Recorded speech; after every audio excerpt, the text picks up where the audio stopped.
আসসালামু আলাইকুম ওয়া রাহমাতুল্লাহি ওয়া বারাকাতুহু। প্রিয় ভাই এবং বন্ধুরা কেমন আছেন? আশা করি সবাই ভালো আছেন। আমিও আলহামদুলিল্লাহ খুব ভালো আছি। ভাই সব, যারা স্বামী স্ত্রীর মধ্যে ঝগড়া সব সময় ঝগড়া লাগা থাকে, স্বামী স্ত্রীর কথা শুনে না বা স্ত্রী স্বামীর কথা শুনে না, তার জন্য এই আমলটা নিয়ে আসলাম। কোরআনের একটি আয়াত, ওয়া আলকাইতু আলাইকা মুহাব্বাতাম মিন্নি। আল্লাহ তাআলার কালামের পাওয়ার দেখেন। এটা পরীক্ষিত একটি আমল।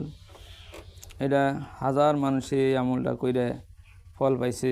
আমি নিজে করছি, ইনশাল্লাহ আমি নিজেই ফল পাইছি।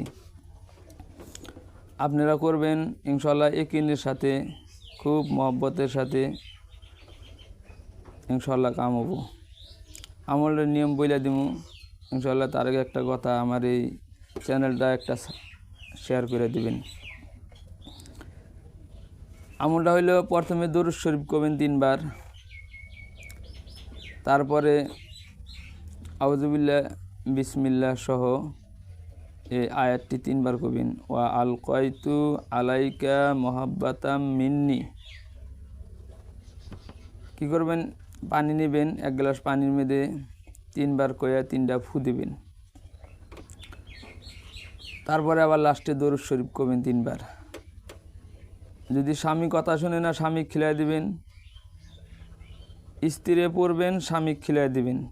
আর যদি স্ত্রীর কথা শুনে না, স্বামী পড়বেন, স্ত্রী খিলাই দিবেন।